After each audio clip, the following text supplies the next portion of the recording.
What's going on, traders? We're going to get straight into it. Like, subscribe, comment your thoughts below. Let's get into the video.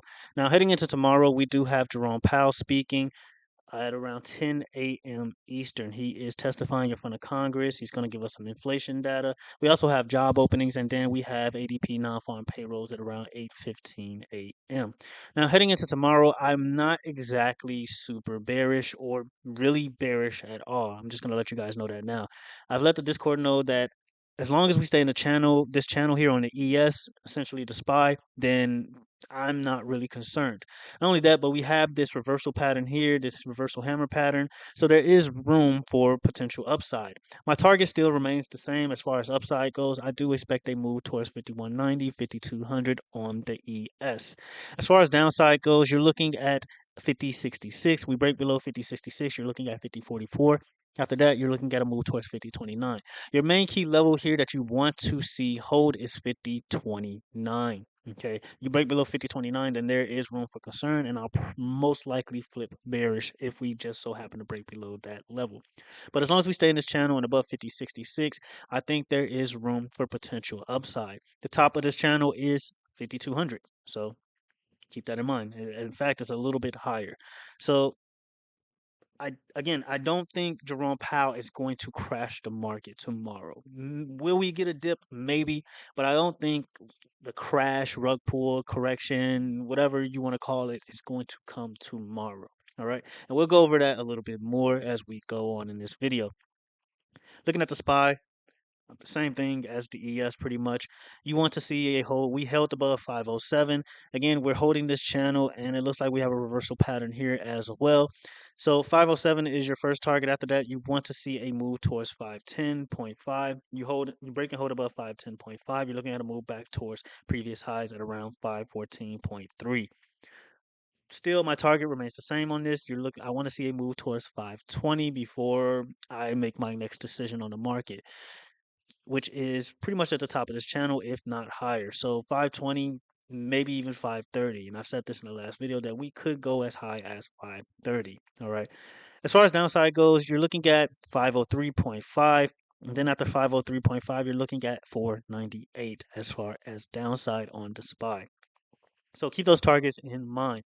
Now, another reason why I'm not necessarily bearish heading into tomorrow. I don't think Jerome Powell is going to crash the market or rug pull us or anything like that, unless he just whips information out of the sky and no one knew about it for the past 2 months.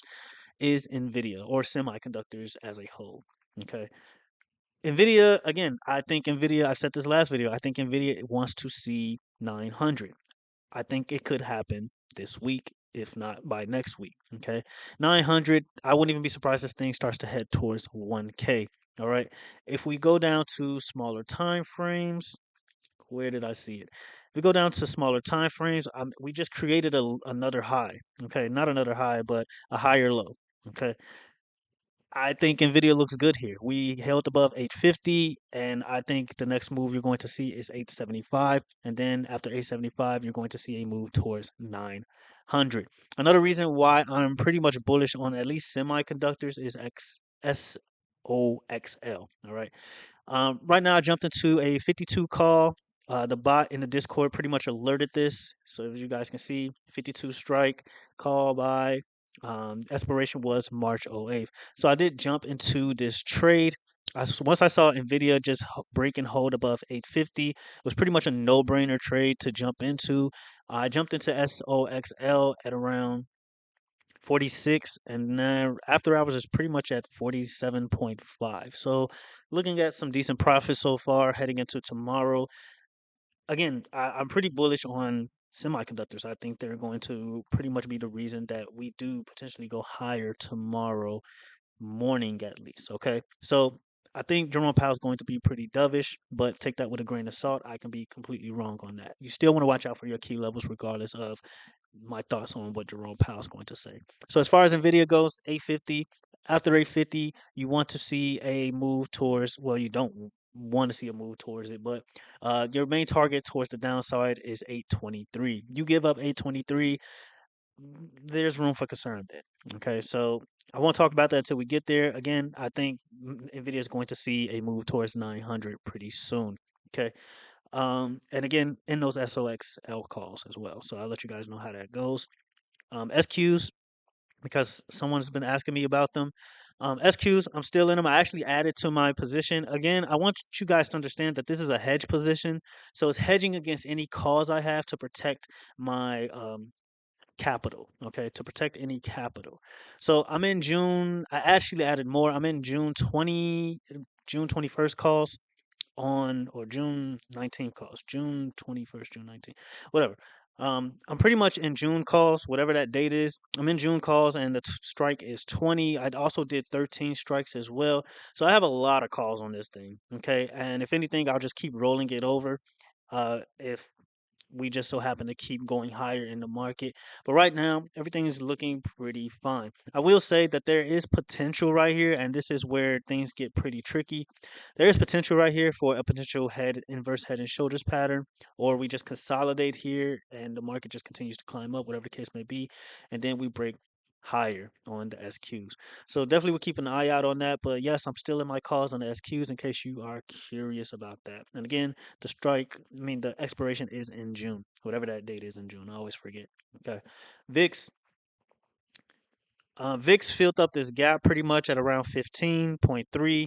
It didn't fill it all the way, but it pretty much did most of the job. I have reason to believe that VIX is going to head back down towards 13 to fill this gap as well. So be on the lookout for that. VIX just works like clockwork, in my opinion. It pretty much just gives you the cheat codes to the market. So I will be looking for a move on the VIX towards 13. However, I do think the VIX still wants to head a little bit higher towards 17. So if we do just so happen to open up red, I honestly wouldn't be surprised. If you don't know, the VIX moves inverse of the market just as well as the SQ. So if the market goes up, SQ's VIX goes down. If the market and vice versa, you get the idea. Okay, so again, VIX, I think, is going to head towards 13. If we just so happen to have somewhat of a small sell off in the morning, then I'm expecting a move towards 17 on the VIX. And that is my thoughts as far as that goes. I don't think I didn't go over the triple Qs, but I mean, triple Qs pretty much essentially the NASDAQ. You We do have this reversal pattern here, so I do have reason to believe that we could see more upside. Another concern here is that we could form a head and shoulders pattern, okay, where we potentially just may consolidate here, okay.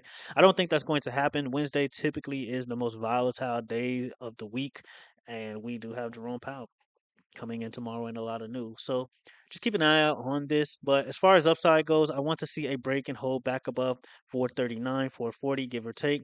After that, you're looking at a move towards 444, and then I would like to see a hold at 445. As far as upside goes, my target is still 450. Okay, I still believe we can see 450. Also, as far as downside goes, you want to see a break below 433. After that, you're looking at a move towards 430 and then 428. Okay. If you decide to be bearish or if you are bearish, those are the moves you are looking for as far as downside. But overall, my target on the triple Qs is still 450. I'm still slightly leaning bullish unless Jerome Powell just decides to rug pull everybody. All right, which I don't really think is going to happen. What? Okay, Apple kind of malfunction there. Sorry, but Apple. Okay, Apple. So Apple, I think is ready. Okay, as you guys can see, we're oversold on Apple. I think Apple between 166, 170 is a good buying opportunity.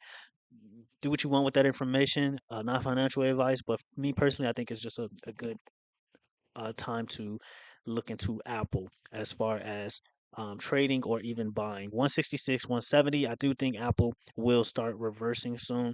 If you don't believe me and if you think I'm just pretty much trying to guess, as you guys can see, Apple was oversold here. Look what happened. Ran up, oversold here. Look what happened. Ran up like crazy. Oversold here. Let's actually move this up so you guys can see. Oversold that back here, and then ran up. So Apple really respects the RSI, in my opinion. That's why I think is one of the best things to trade if you are a beginner. One of the best stocks to trade if you're a beginner. I think Apple's really good. It just respects a lot of these indicators. Okay, so I'm on the lookout for Apple to have a huge run up, which is another reason why I don't think Jerome Powell is going to be hawkish tomorrow. Okay, I don't think if the market just so happens, I mean, Apple can run on its own while the market just completely just rallies downwards, or not rally, but drops. That is possible. But right now, as you guys can see on the 4 hour, we're very oversold. I believe on the daily as well, we're oversold. Yeah, we're pretty oversold on the daily as well. And again, we get oversold, Apple runs up for the next few days. We get oversold here, Apple runs up for the next few days. So be on the lookout for Apple. Again, I'm still in that trade. I also took more trades on Apple. I did 177.5 for March 22nd on Apple. So be on the lookout for that. And my target for that is 178. Okay, 178 is my target, 178.5 range. I do believe Apple just has the potential to go higher. I mean, if you look back, you see when Apple's oversold, it gives you a good run for a few days. Okay, so keep that on your radar. Google, oversold. I am in 137 calls for Google March 15th expiration right here. Okay, wait. Actually, go to the 4 hour. So right here, as you guys can see, pretty much just sorry. Okay. Right here, as you guys can see, let's get rid of this because that's what's annoying me right now. So we're oversold on Google, and as you guys can see, we have this reversal pattern. Bulls just pretty much stepped in, rejected the bottom of the supply and demand zone, and we ended up pretty much getting back into this descending wedge. Okay, so keep an eye on Google. My target on Google is pretty much just a gap fill for now, 137, and then after 137, you're looking at a move towards 139. You break up a hold above 139, you're looking at a move back towards 143.5 on Google. So again, I'm in the trade on this, and if you want to go back, Google also respects being oversold as well. Oversold here, runs up, oversold here, runs up. Even if you want to look at the overbought side, overbought, runs down, overbought, eventually just gapped down. I think this was earnings. So yeah, just keep Google on your radar as well. I'm pretty bullish on Google heading into the next few weeks or so. Tesla. Tesla, I did jump into YOLO calls on Tesla. I did 220 for April '05. 220 calls for April '05 on Tesla. It's very risky. I have a tight stop loss on it for like 178, 177. But I do think short term Tesla can head towards 190, if anything, maybe 200. So keep an eye out on Tesla. As far as downside goes, if it breaks back below 173, well, I would say 175. Look for a move towards 173. After 173, then it's pretty much over with. Okay, you're done. Okay, you're done there. But as far as upside, I'm just really looking at the short term, 190. After that, you're looking at a move towards 194 and then 196. If we break back above 196, then I'm going to revert slightly bullish on Tesla, and I think we're going to start heading towards this gap fill once again. We already filled it, but we'll head back towards it at 207. All right, Amazon. Amazon still looks good in my opinion. Amazon still looks good. Okay. Right now, you want to see a hold above 172.5, 173. But for now, as long as we hold above that, pretty bullish on Amazon. We want to see a break and hold back above 175. After 175, you're looking at a move towards 177.